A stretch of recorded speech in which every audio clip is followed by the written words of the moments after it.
Hello friends, welcome to my channel. कैसे हैं आप सब? आज हम बात करने वाले हैं 14 प्रिंसिपल्स ऑफ मैनेजमेंट, जो कि हेनरी फेयोल ने दिए थे। और ये मैनेजमेंट सब्जेक्ट के लिए बहुत इम्पोर्टेंट हैं।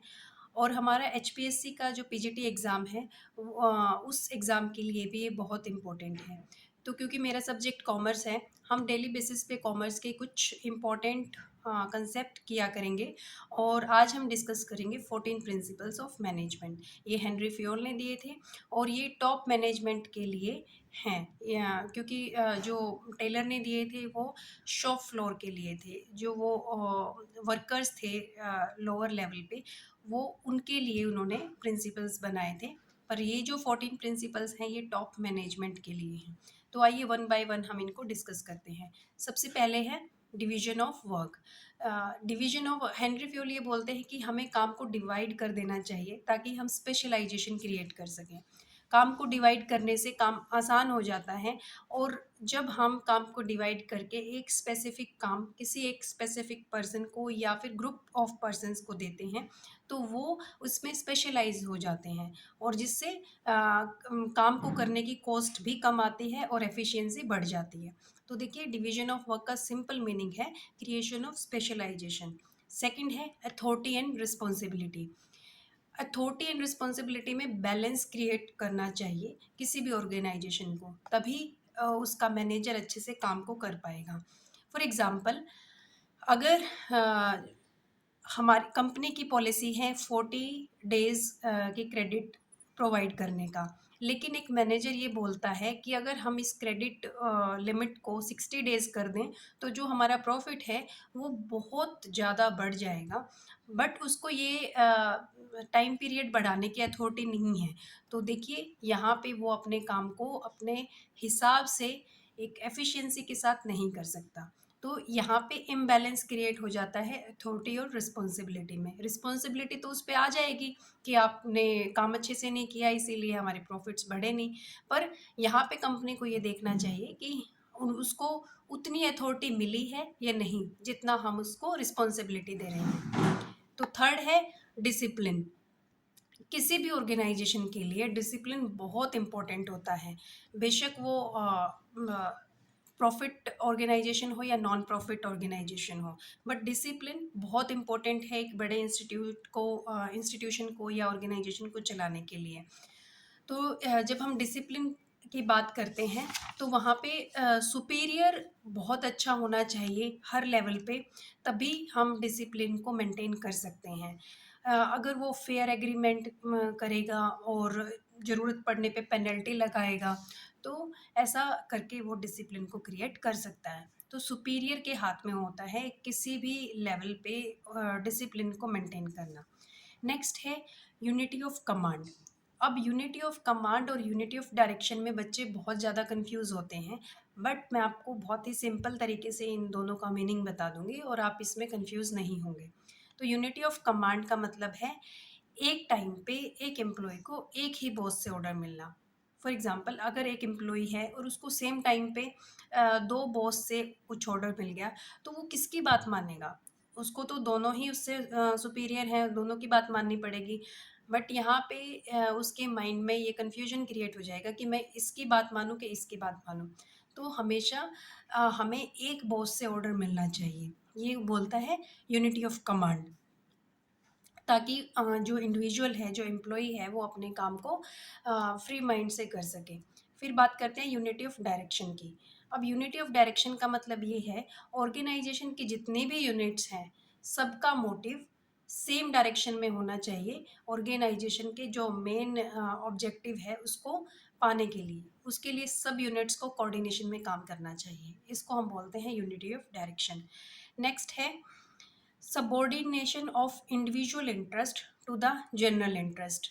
तो देखिए, हम किसी भी ऑर्गेनाइजेशन में किसी एक इंडिविजुअल के इंटरेस्ट को, उसके मोटिव को पूरा करने के लिए काम नहीं कर सकते। तो यहाँ पे जो इंडिविजुअल का इंटरेस्ट है वो ऑर्गेनाइजेशन के इंटरेस्ट से छोटा माना जाता है। हमारा मेन मोटिव ऑर्गेनाइजेशन के फेवर में होना चाहिए। अगर हम जब कुछ काम करते हैं, मिलकर काम करते हैं, तो वहाँ पे जो किसी इंडिविजुअल का इंटरेस्ट है उसको नीचे रखना चाहिए ऑर्गेनाइजेशन के इंटरेस्ट से। नेक्स्ट है रेमुनरेशन ऑफ एम्प्लॉयज़। हमेशा कंपनी को फेयर रेमुनरेशन देनी चाहिए उसके एम्प्लॉयज़ को, अगर वो बहुत अच्छे से काम लेना चाहती है तो। क्योंकि जो एम्प्लॉयज़ होते हैं वो रेमुनरेशन पाने के लिए ही हमारे साथ मिलकर काम कर रहे होते हैं। तो अगर हमने उनको फेयर रेमुनरेशन नहीं दिया तो वो उतने अच्छे से काम नहीं कर पाएँगे। तो कंपनी को अपनी पेइंग कैपेसिटी के हिसाब से फेयर रेमुनरेशन फिक्स करना चाहिए। नेक्स्ट है सेंट्रलाइजेशन एंड डिसेंट्रलाइजेशन। तो देखिए, सेंट्रलाइजेशन का मतलब है कि जो सारी पावर्स हैं वो टॉप लेवल पर ही हैं। नीचे की तरफ जो हायरार्की है ऑर्गेनाइजेशन की, वहाँ पे पावर्स का डिस्ट्रीब्यूशन नहीं किया गया। जितने भी डिसीजन मेकिंग पावर है वो सारी टॉप लेवल पे है। पर डिसेंट्रलाइजेशन इसका अपोजिट है। इसमें है कि आप पावर्स को डिस्ट्रीब्यूट कीजिए, अथॉरिटी प्रोवाइड कीजिए लोअर लेवल पर भी, ताकि जो हर लेवल पे जो सुपीरियर्स हैं वो काम अच्छे से करवा पाएँ अपने सबॉर्डिनेट से। तो डिसेंट्रलाइजेशन ज़्यादा इम्पोर्टेंट है किसी भी ऑर्गेनाइजेशन को इफ़ेक्टिवली चलाने के लिए और एफिशिएंसी क्रिएट करने के लिए। तो देखिए, नेशनल लेवल पे हम डिसेंट्रलाइजेशन देख सकते हैं पंचायती राज में। देखिए, जो गवर्नमेंट है उन्होंने पंचायत तक अथॉरिटी प्रोवाइड की हुई है काम करने की। तो ये सबसे बड़ा एग्जाम्पल है नेशनल लेवल पे डिसेंट्रलाइजेशन का। नेक्स्ट है स्केलर चेन। इसमें गैंग प्लैंक एक ट्रायंगल बना हुआ है, और जो कम्युनिकेशन है वो ऑर्गेनाइजेशन में इस तरीके से जाता है कि अगर एक इंसान को किसी दूसरे डिपार्टमेंट के इंसान से बात करनी है ऑफिशियली, तो उसको पहले अपने से ऊपर वाले को वो कम्युनिकेशन करना पड़ेगा, उससे फिर वो नेक्स्ट वाले को करेगा, ऐसे वो घूम के उस तक जाएगा। मतलब ऐसे ट्रायंगल बना होगा तो वैसे वो घूम के जाएगा। पर ये नॉर्मल कोर्स ऑफ एक्शन में तो ऐसा ही होना चाहिए, इसको ब्रेक नहीं करना चाहिए। बट कोई इमरजेंसी है तो सेम लेवल वाले जो 2 डिफरेंट डिपार्टमेंट हैं वो डायरेक्टली बात कर सकते हैं, ऐसा भी हेनरी फ्योल ने बताया है। नेक्स्ट है ऑर्डर। अब ऑर्डर का मतलब है a place for everything and everyone. मतलब हर एक चीज़ हमें एक सीक्वेंस में एक प्रोसीजर के थ्रू करनी चाहिए।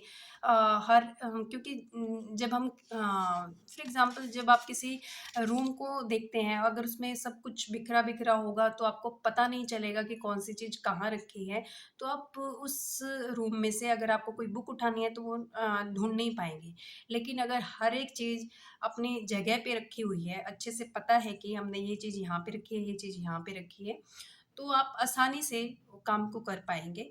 अगर आपको इमरजेंसी में किसी एक पर्टिकुलर चीज़ की ज़रूरत पड़ी तो आपको पता होगा कि वो वहाँ पे मिलेगी मुझे। तो हमेशा ऑर्डर को फ़ॉलो करना चाहिए हमें ऑर्गेनाइज़ेशन में भी। इससे हम एफिशिएंसी भी मैक्सिमम क्रिएट कर सकते हैं, और जो एक्टिविटीज़ होंगी ऑर्गेनाइजेशन की उसमें भी कोई भी प्रॉब्लम नहीं आएगी। नेक्स्ट है इक्विटी। हमें ऑर्गेनाइजेशन में सबको इक्वल अपॉर्चुनिटी प्रोवाइड करनी चाहिए, कोई भी डिस्क्रिमिनेशन नहीं होना चाहिए हमारी ऑर्गेनाइजेशन में। तो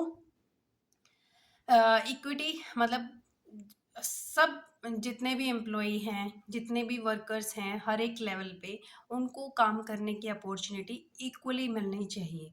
डिस्क्रिमिनेशन तो बिल्कुल भी नहीं होना चाहिए। और नेक्स्ट है स्टेबिलिटी ऑफ पर्सनल। अब यहाँ पे स्टेबिलिटी का मतलब है हमारी जॉब वाली स्टेबिलिटी।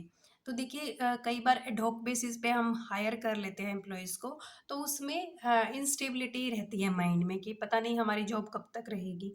तो एक स्टेबिलिटी वाला फैक्टर भी इसमें होना चाहिए हमारी ऑर्गेनाइजेशन में। फिर है इनिशिएटिव। इनिशिएटिव कि हमें एम्प्लॉयज़ को इनिशिएटिव लेने के लिए एनकरेज करना चाहिए, डिसीजन मेकिंग में हमें उनको पार्ट बनाना चाहिए, और हमें उनको कॉन्फिडेंस में लेके सारे डिसीजंस के जो बैकग्राउंड है वो बताना चाहिए, ताकि उनमें एक सेंस ऑफ इनिशिएटिव क्रिएट हो, वो पार्ट ऑफ ऑर्गेनाइजेशन फील करें। और हो सकता है कि किसी एम्प्लॉय के पास बहुत अच्छा आइडिया हो किसी काम को करने का, तो हमें वो भी मिल सकता है। स्पिरिट द कॉर्प्स मतलब टीम वर्क। हमें जो आई है वो वी के साथ रिप्लेस करना चाहिए, मैं नहीं, हम सब मिलके ये काम करेंगे। तो ये वाला जो फैक्टर है, अगर सुपीरियर सबॉर्डिनेट को ये बोलेगा कि हम सब मिलके इस टारगेट को अचीव करेंगे बाय द नेक्स्ट वीक, तो इसमें सारे जो एम्प्लॉइज़ हैं उनको ये लगेगा कि अच्छा ये काम तो हमें करना है, ये रिस्पॉन्सिबिलिटी तो मेरी भी है। हर एक एम्प्लॉयी को ये लगेगा कि ये मेरी रिस्पॉन्सिबिलिटी है। तो उससे वो बढ़-चढ़ कर काम करने में हिस्सा लेंगे और काम आसानी से हो जाएगा। तो ये जो 14 प्रिंसिपल्स हैं ये बहुत इम्पोर्टेंट हैं और ये आप रियल लाइफ में भी किसी बिज़नेस में देख सकते हैं अगर आप किसी बिज़नेस को एनालाइज़ करेंगे। तो छोटे लेवल पे भी हमें ये फॉलो करने चाहिए प्रिंसिपल्स और एक बड़े लेवल पे भी बिज़नेस को चलाने के लिए हमें ये प्रिंसिपल्स फॉलो करने चाहिए। तो देखते रहिए ऐसी ही वीडियोस और अगर वीडियो पसंद आए तो लाइक करें, शेयर करें और हमारे चैनल से जुड़े रहने के लिए हमारे चैनल को सब्सक्राइब करें। Thank you very much.